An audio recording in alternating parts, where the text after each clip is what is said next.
الرحمن الرحيم قولوا آمنا بالله وما أنزل إلينا وما أنزل إلى إبراهيم وإسماعيل وإسحاق ويعقوب وما أنزل إلى إبراهيم وإسماعيل وإسحاق ويعقوب والأسباط وما أوتي موسى وعيسى وما أوتي النبيون من ربهم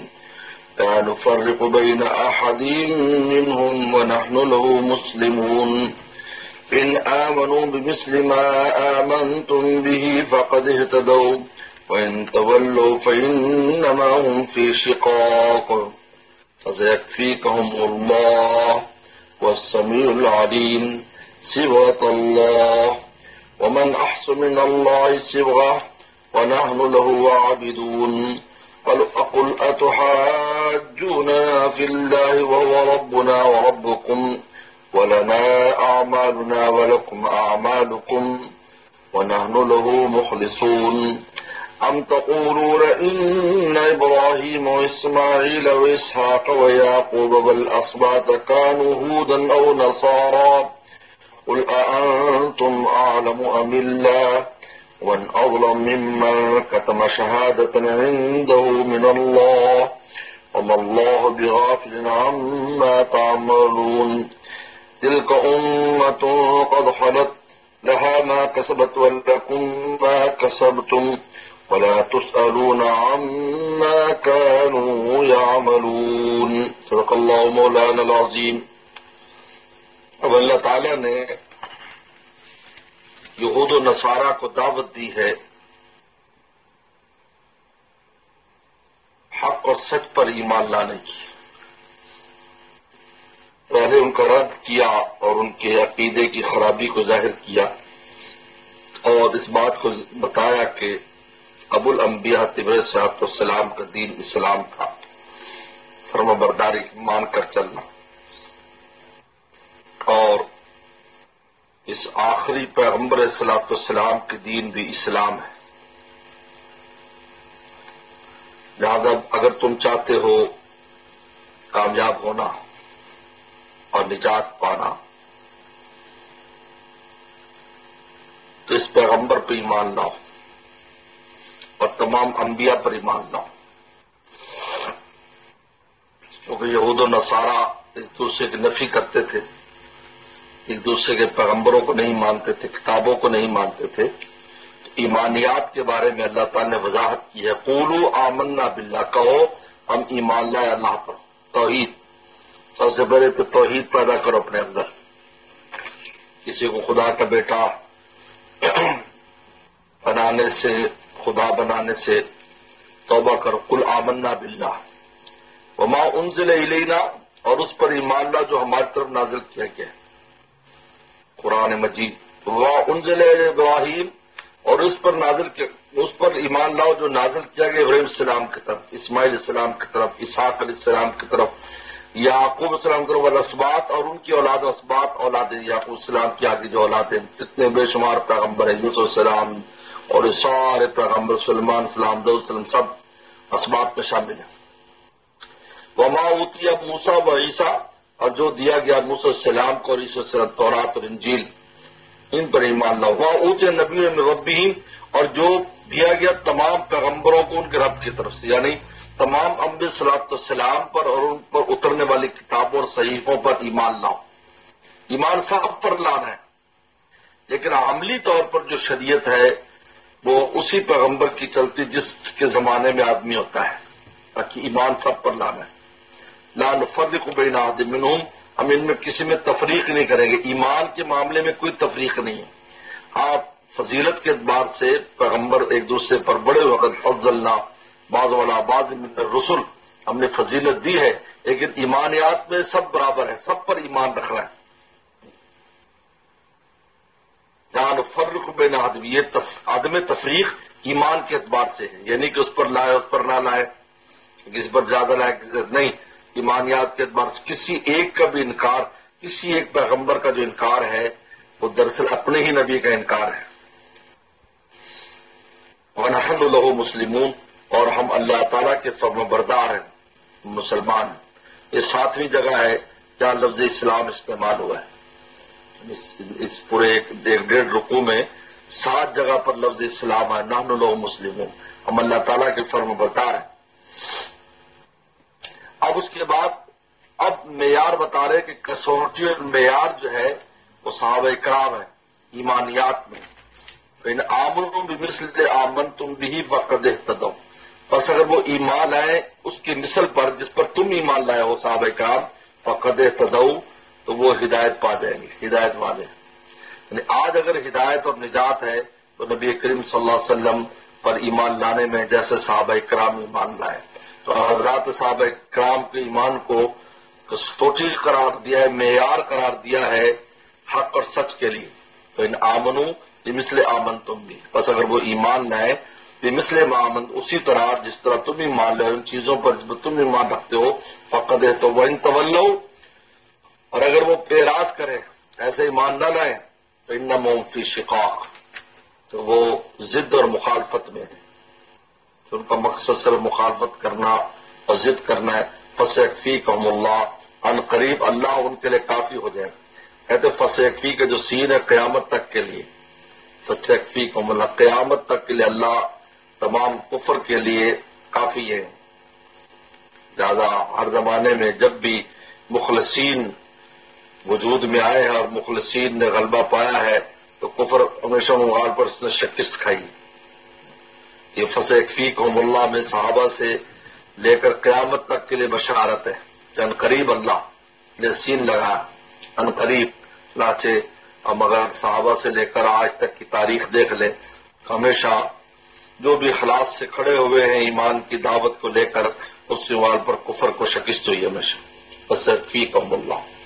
وہ سمیع العلیم، وہ سننے والے اور علم والے ہیں، وہ ان کی باتیں بھی سنتے ہیں اور علم بھی رکھتے ہیں، ان کی نیتوں کا علم ہے، یہ کیا ہے ان کی نیت۔ اس کے بعد اللہ تعالیٰ نے اب یہود و نصارہ کے ہاں ایک رسم تھی، اصل تو یہود سے تھی پھر نصارہ میں آ گئی، کہ جب بھی کوئی بچہ پیدا ہوتا یہودیوں کا اس کو رنگتے تھے،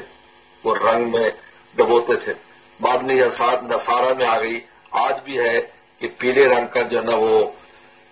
رنگ میں اس کو رنگتے ہیں، تو اس کو استباغ بھی کہتے ہیں اور بپتسمہ بھی کہتے ہیں، بپتسمہ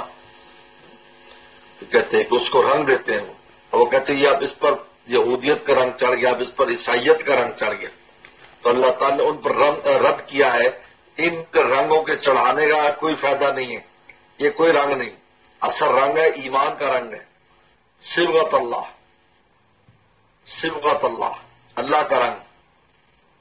یعنی اللہ نے ہمیں اپنا رنگ چڑھا دیا ہے، یعنی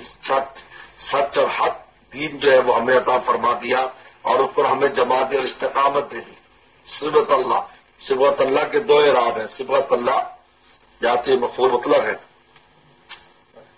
سبغنا اللہ،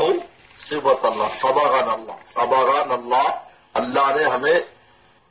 اپنا رنگ چڑھا دیا۔ اور یا یہ جو ہے یہ مفعول ہے، الزموا صبغت اللہ، ہمیں حکم دیا جا رہا ہے اللہ کے رنگ کو لازم پکڑ لو، اللہ کا رنگ کو لازم پکڑ لو۔ اثر ہے جو اللہ نے جو رنگ، اور اللہ کا رنگ کیا ہے کہ آخری پیغمبر پہ ایمان لاؤ اور اس پر جم جاؤ، صبغت اللہ۔ وما نحسن من اللہ صبغہ، اور اللہ کے رنگ سے کس کا اچھا رنگ ہو سکتا ہے، ونحن لہ عابدون، اور ہم اسی کے عبادت گزار ہیں۔ یہ رنگ کا ظہور اس سے ہے، ہم اس کی عبادت گزار ہیں، صرف اللہ ہی کی عبادت کریں گے، شرک سے پاک، توحید خالص، اور آخری پیغمبر ایمان لانا اور شریعت اسلام پر ایمان لانا، یہ اللہ تعالیٰ کا رنگ ہے۔ قل کہہ دیجیے تحاجوننا فی اللہ، کیا تم ہم سے جھگڑتے ہو اللہ کے بارے میں، وربنا وربکم، وہ ہمارا بھی رب ہے تمہارا بھی رب ہے، تم اللہ کے بارے میں جھگڑتے ہو، یعنی توحید میں جھگڑتے ہو، کبھی عیسیٰ علیہ السلام کو خدا بنا رہے ہو، کبھی مریم علیہ السلام کو خدا بنا رہے ہو، کبھی عزیر صلی اللہ علیہ السلام کو اللہ کا بیٹا بنا رہے، کبھی عیسیٰ علیہ السلام کو اللہ کا بیٹا بنا رہے۔ آج تحاجوننا فی اللہ، اللہ کے بارے میں ہم سے جھگڑتے ہو، ربنا وربکم، ہمارا بھی رب ہے تمہارا بھی رب ہے، ولنا اعمالنا ولکم اعمالکم، ہمارے اعمال ہے تمہارے اعمال ہے، ونحن لہ مخلصون، اور ہم اللہ تعالیٰ کے مخلص ہیں، اخلاص سے اللہ کی عبادت کرتے ہیں اور ایمان رکھتے ہیں۔ ہم تقولون،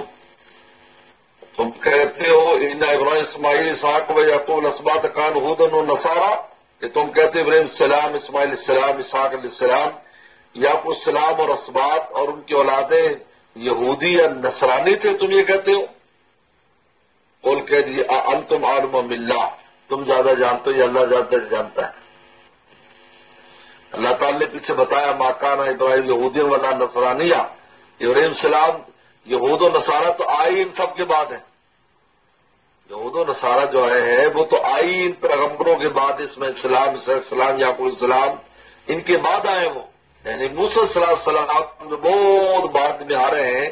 ان کی امت یہودی کہلاتی اور عیسیٰ السلام کی امت عیسائی کہلاتی۔ اب بتاؤ جو بعد میں آنے والا جو دین ہے وہ پہلے والوں پر کیسے لاگو ہوگا؟ تم جو کہتے ہو کہ وہ یہود و نصارہ تھے، بالکل غلط کہتے ہو۔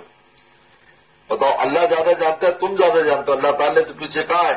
کہ ابراہیم السلام جو ہے وہ نہ یہودی تھے نہ عیسائی تھے۔ ومن اظلم ممن کتم شہادۃ عنده من اللہ، اس سے بڑھ کر ظالم کون ہے جو چھپاتا ہے شہادتن، کتما چھپاتا ہے، شہادتن گواہی، عنده جو اس کے پاس ہے اللہ کی طرف سے، یعنی اللہ نے جو گواہی بھیجی ہے کہ تم نے گواہی دینا ہے یہود و نصارہ آخری پیغمبر کی، تمہارے جو ہے وہ تورات اور انجیل میں رسول اللہ صلی اللہ علیہ وسلم کی جو ہے گواہیاں لکھی ہوئی ہیں، تم اس کو چھپاتے ہو، اور وہ اللہ کی طرف سے آئی تھی نشانیاں، یہ آخری پیغمبر آنے والے ہیں اور ہر ایک نے ان کی تائید کرنی ہے۔ تو بڑا اس سے بڑھ کر ظالم کون ہوگا؟ تم تو ایسے ظالم ہو جو نشانیوں کو چھپائے ہوئے۔ ومن اظلم ممن کتم شہادۃ عنده من اللہ، اس سے بڑھ کر ظالم کون ہوگا جو چھپاتا ہے گواہی اللہ کی جو اس کے پاس ہے اللہ کی طرف سے۔ واللہ بغافل عما تعملون، اور اللہ تعالیٰ غافل نہیں ہے تمہارے اعمال سے، تم کیا کر رہے ہو اللہ تعالیٰ کو خوب پتہ ہے۔ تلک امت، اب یہ کہہ رہا کہ ہم انبیاء کی اولاد ہیں، ہر جو ہے وہ یہودی قبیلے کا اور یہودی خاندان کا نام و نسب کسی نہ کسی پیغمبر سے ملتا تھا، یہی حال عیسائیوں کا تھا۔ اب یہ کہہ رہا کہ ہم جو ہے پیغمبر زادے ہیں، تو کہا کہ پیغمبر زادے ہونا کافی نہیں ہے، ان کے اعمال تمہیں کام نہیں آئیں گے۔ تلک امت قد خلت، وہ ایک امت تھی جو چلی گئی، لہا ما کسبت، ان کے لیے وہ ہے جو انہوں نے کمایا، ولکم ما کسبتم، اور تمہارے لیے وہ ہے جو تم نے کمایا۔ تو سنو اما کانو، یہ تو نیک اعمال کے بارے میں کہ تم ان کی نیکیوں میں شراکت دار نہیں ہو سکتے، اور اگر تمہاری نظر میں وہ صحیح نہیں تھے ولا تسألوا عما كانوا يعملون، تو تم سے پوچھا نہیں جائے گا ان کے اعمال کے بارے میں۔ تو انسان پہلوں کی یا نیکی ہوتی ہے یا انہوں نے کوئی برائی کی ہوتی ہے، تو اللہ فرمایا اگر انہوں نے پہلے نیکی کی ہے، نیکی کرتے تھے تو ان نیکی کا تمہیں فائدہ نہیں، اور اگر خدا نخواستہ انہوں نے نیکی نہیں کی، برائی کی، تو تم سے اس کے بارے میں سوال نہیں ہوگا، تم اپنی بات کرو کہ تم کیا ہو۔ اور یہ آیت پہلے بھی گزری ہے یا اللہ نے اس کا تکرار اعادہ کیا ہے، یعنی یہ جو گویا کہ اس سے پتہ چلتا ہے اس آیت کے تکرار سے کہ یہود و نصارہ کے دل میں یہ پیغمبر زیادہ ہونے کی جو بات تھی اس قدر پختہ تھی کہ ہر بد عملی کے لیے اس کو آڑ بناتے تھے کہ ہم وہ پیغمبر اولاد ہیں ہمارے لیے، اور یہ آج بھی یہ چیز پائی جاتی ہے، آج بھی پائی جاتی ہے کہ خصوصاً حضور صلی اللہ علیہ وسلم کی طرف نسبت ہے، اگر نسبی طور پر کسی کی ہے وہ اپنے آپ کو مبرہ سمجھتا ہے، تو کہتے ہیں میرے ذمہ کوئی ذمہ داری نہیں ہے، کیونکہ میں جیسا کیسا بھی ہو تو بس لوگ کہتے ہیں نہیں جیسا بھی ہے، یہ چونکہ اس کا نسب بہت اونچا ہے لہٰذا اس نسب کے اعتبار سے یہ کچھ بھی کرتا پھرے۔ لیکن قرآن مجید نے یہ آیت میں تکرار لا کر رد کیا اس بات کا، یہودیوں کو بھی الزام تھا، تو میں اگر پہلے نے نیک عمل کیے ہیں تو تم اس میں سے حصہ ملنے والا نہیں ہے، اور انہوں نے غلط عمل کیے ہیں تو تم سے سوال ہوگا، تم سے تمہارے بارے میں سوال ہوگا کہ اس پیغمبر پر تم ایمان کیوں نہیں لائے؟ ہم اس پیغمبر اس آخری نبی کو بھیجا ہے، اور اب سب ادیان منسوخ اور انہی کا دین جو ہے رائج ہے. یہاں اسی لیے اللہ تعالیٰ نے یہاں پر یہود و نصارہ کا بہترین اندازہ کیا ہے، اور اس کے بعد سے چونکہ جو مرکزی جو ابو الانبیاء تھے حضرت علیہ السلام، ان کا اور ان کے دین کا ذکر کیا، اور آخری پیغمبر صلی اللہ علیہ وسلم کا ذکر کیا، تو اب اس کے بعد مرکزی آگے جا کر قبلے کا بیان ہے. سیقول الصفحہ سے مرکزی قبلے کا بیان آ رہا ہے. صدق اللہ مولانا العظیم.